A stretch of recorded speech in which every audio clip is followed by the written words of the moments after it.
BJP ಪಾಳ್ಯದಲ್ಲಿ ರಾಜ್ಯಾಧ್ಯಕ್ಷರ ನೇಮಕಕ್ಕೆ count down ಶುರುವಾಗಿರುವ ಹೊತ್ತಲ್ಲೇ rebels team ಮತ್ತೆ ಯಡಿಯೂರಪ್ಪನವರ ಫ್ಯಾಮಿಲಿ ವಿರುದ್ಧ ಗುಡುಕ್ತಾನೆ ಇದೆ. ಮತ್ತೊಮ್ಮೆ ರೆಬಲ್ಸ್ ಟೀಮ್ ಫುಲ್ ಆಕ್ಟಿವ್ ಆಗಿದೆ. ದಾವಣಗೆರೆಯಲ್ಲಿ ಜಿಎಂ ಸಿದ್ದೇಶ್ವರ ಅವರ ಹುಟ್ಟುಹಬ್ಬದ ಪ್ರಯುಕ್ತ ಅಲ್ಲಿ ರೆಬಲ್ಸ್ ಎಲ್ಲ ಭಾಗಿಯಾಗಿದ್ರು, ಅಲ್ಲೂ ಕೂಡ ಆಕ್ರೋಶ ಹೊರಹಾಕಿದ್ರು. ಈಗ ಯಡಿಯೂರಪ್ಪ ಕುಟುಂಬದ ವಿರುದ್ಧ ಮತ್ತೊಮ್ಮೆ ರೆಬಲ್ಸ್ ಟೀಮ್ ಆಕ್ರೋಶ ವ್ಯಕ್ತಪಡಿಸ್ತಾ ಇದೆ. ದಾವಣಗೆರೆ ಸಮಾವೇಶದ ಬಳಿಕ ರೆಬಲ್ಸ್ ಮತ್ತಷ್ಟು ಆಕ್ಟಿವ್ ಆಗಿದ್ದಾರೆ, ನಾಲಿಗೆ ಹರಿಬಿಡ್ತಿದ್ದಾರೆ. ರೆಬಲ್ಸ್ ಅವರ ವಿರುದ್ಧ ಬಿವೈ ವಿಜಯೇಂದ್ರ ದೂರು ಕೊಡ್ತಾರಾ ಅನ್ನೋದು ಸದ್ಯ ಇರುವಂತಹ ಕುತೂಹಲ. ಕಾರಣ ಈ ರೆಬಲ್ಸ್ ಟೀಮ್ ಒಂದು ಹಂತಕ್ಕೆ ಸೈಲೆಂಟ್ ಆಗಿತ್ತು ಅಂತ ಹೇಳಲಾಗ್ತಾ ಇತ್ತು. ಯಾವಾಗಪ್ಪ ಅಂದ್ರೆ ಅದು ಬಸನಗೌಡ ಪಾಟೀಲ್ ಯತ್ನಾಳ್ ಅವರ ವಿರುದ್ಧ ಯಾವಾಗ ಬಿಜೆಪಿ ಹೈಕಮಾಂಡ್ ಉಚ್ಚಾಟನೆಯ ಶಿಕ್ಷೆಯನ್ನ ನೀಡ್ತೋ, ಅವರ ವಿರುದ್ಧ ಯಾವಾಗ ಕ್ರಮವನ್ನ ಕೈಗೊಳ್ತೋ, ಈ ಶಿವರಾಮ್ ಹೆಬ್ಬಾರ ಸೇರಿದಂತೆ ಎಸ್.ಟಿ. ಸೋಮಶೇಖರ್ ಅವರ ವಿರುದ್ಧ ಯಾವಾಗ ಕ್ರಮಗಳಾಯ್ತೋ ಆಗ ರೆಬಲ್ಸ್ ಟೀಮ್ ತಕ್ಕ ಮಟ್ಟಿಗೆ ಸೈಲೆಂಟ್ ಆದಂಗೆ ಕಾಣಿಸ್ತಾ ಇತ್ತು. ಕಾರಣ ನಮ್ಮ ವಿರುದ್ಧ ಕೂಡ ಆ ರೀತಿ ಕ್ರಮಗಳನ್ನ ಕೈಗೊಂಡ್ರೆ ಏನು ಮಾಡೋದು, ರಾಜಕೀಯ ಭವಿಷ್ಯದ ಚಿಂತೆ ಅವರನ್ನ ಕಾಡ್ತಾ ಇತ್ತು. ಬಟ್ ಈಗ ಮತ್ತೆ ರಾಜ್ಯಾಧ್ಯಕ್ಷರ ನೇಮಕ ಆಗತ್ತೆ, ಅದಕ್ಕೆ ವಿಜಯೇಂದ್ರ ಅವರ ಹೆಸರೇ ಫೈನಲ್ ಆಗಿದೆ. ಅವ್ರನ್ನ ಬಿಟ್ರೆ ಬೇರೆ ಯಾರು ಕೂಡ ರೇಸ್ ನಲ್ಲಿ ಇಲ್ಲದೆ ಇರೋದ್ರಿಂದ ಮತ್ತೊಮ್ಮೆ ರೆಬಲ್ಸ್ ಟೀಮ್ ಈಗ ಆಕ್ಟಿವ್ ಆಗಿ ಓಡಾಡ್ತಾ ಇದೆ.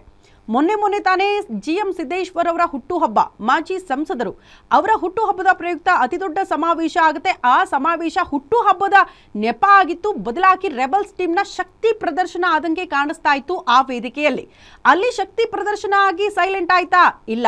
ಮತ್ತೊಮ್ಮೆ ರೆಬಲ್ಸ್ ಟೀಮ್ ಇದೇ ರೀತಿ ವಿಜಯೇಂದ್ರ ಮತ್ತು ಯಡಿಯೂರಪ್ಪನವರ ಫ್ಯಾಮಿಲಿ ಬಗ್ಗೆ ಬಹಿರಂಗವಾಗಿ ಪದೇ ವಾಗ್ದಾಳಿ ನಡೆಸ್ತಿದ್ದಾರೆ. ಜಸ್ಟ್ ಯಡಿಯೂರಪ್ಪನವರ ಫ್ಯಾಮಿಲಿ ಬಗ್ಗೆ ನೀವು ಮಾತನಾಡ್ತಾ ಇದ್ದೀರಿ ಅಂದ್ರೆ ಅದು ತಪ್ಪು, ಯಡಿಯೂರಪ್ಪನವರ ಬಗ್ಗೆ ಮಾತಾಡ್ತಿದ್ದೀರಿ ಅಂದ್ರೆ ಅದು ಪಕ್ಷದ ಬಗ್ಗೆ ಮಾತನಾಡಿದಂಗೆ. ಯಾಕಂದ್ರೆ ಪ್ರತಿಯೊಬ್ಬರಿಗೂ ಕೂಡ ಗೊತ್ತು, ಬಿಜೆಪಿ ಪಾಳ್ಯದಲ್ಲಿರುವಂತಹ ಒಬ್ಬ ಸಾಮಾನ್ಯ ಕಾರ್ಯಕರ್ತನಿಂದ ಹಿಡ್ಕೊಂಡು ದೊಡ್ಡ ಮಟ್ಟದ ಲೀಡರ್ಗಳು ಕೂಡ ಒಪ್ಕೊಳ್ತಾರೆ, ಯಡಿಯೂರಪ್ಪನವರು ಇಲ್ಲ ಅಂದ್ರೆ ಬಿಜೆಪಿ ಪಕ್ಷ ಏನೂ ಅಲ್ಲ ಅಂತ. ಪಕ್ಷಕ್ಕೆ ಅಷ್ಟರ ಮಟ್ಟಿಗೆ ಯಡಿಯೂರಪ್ಪನವರ ಅನಿವಾರ್ಯತೆ ಇದೆ ಅಂತ. ಹಾಗಾಗಿ ಅವರ ಫ್ಯಾಮಿಲಿ ಬಗ್ಗೆ ನೀವು ಮಾತನಾಡ್ತೀರಿ ಅಂತ ಆದ್ರೆ ಅದು ಪಕ್ಷಕ್ಕೆ ಅತಿ ದೊಡ್ಡ ಡ್ಯಾಮೇಜ್. ಹಾಗಾಗಿ ಇದೆಲ್ಲವನ್ನ ಸಹಿಸಿಕೊಂಡು ವಿಜಯೇಂದ್ರ ಅವರು ಇರ್ತಾರಾ, ಅಥವಾ ಇದೇ ವಿಚಾರಕ್ಕೆ ಸಂಬಂಧಪಟ್ಟಂತೆ ಮತ್ತೊಮ್ಮೆ ಬಿಜೆಪಿ ಹೈಕಮಾಂಡ್ ಗಮನಕ್ಕೆ ತರುವಂತಹ ಪ್ರಯತ್ನಗಳಾಗುತ್ತಾ? ಬಿಜೆಪಿ ಹೈಕಮಾಂಡ್ಗೂ ಕೂಡ ಮೋಸ್ಟ್ಲಿ ತಲೆನೋವಾಗ್ಬಿಟ್ಟಿದೆ ಈ ರೆಬಲ್ಸ್ ಟೀಮ್ನ ನಡೆ. ಕಾರಣ ಹಲವಾರು ರೀತಿಯ ಸಂಧಾನ ಸಭೆಗಳಾಯಿತು.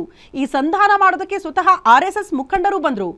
ಒಂದ್ ಕಡೆ ಕೇಂದ್ರ ಸಚಿವ ಪ್ರಹ್ಲಾದ್ ಜೋಶಿ ಅವರಿಗೂ ಕೂಡ ಅದರ ಜವಾಬ್ದಾರಿ ನೀಡಲಾಯಿತು. ಮಾಜಿ ಸಿಎಂ DV ಸದಾನಂದ ಗೌಡರು ಕೂಡ ಸಂಧಾನ ಸಭೆಗಳನ್ನ ಮಾಡಿದ್ರು. ಬಟ್ ಯಾವ ಸಂಧಾನ ಸಭೆಗಳು ಕೂಡ ಈ ಕ್ಷಣಕ್ಕೂ ವರ್ಕೌಟ್ ಆಗ್ತಾ ಇಲ್ಲ. ಸಭೆಯಲ್ಲಿ ಓಕೆ ಅಂತ ಹೇಳಿ ಬಂದವರು ಆಚೆ ಬಂದಂಗೆ ಮತ್ತೊಮ್ಮೆ ಫುಲ್ ಆಕ್ಟಿವ್ ಆಗ್ತಾರೆ. ವಿಜಯೇಂದ್ರ ಅವರ ವಿರುದ್ಧ, ಯಡಿಯೂರಪ್ಪನವರ ಫ್ಯಾಮಿಲಿ ವಿರುದ್ಧ ಗುಡುಗೋದಕ್ಕೆ ಶುರು ಮಾಡ್ತಾರೆ.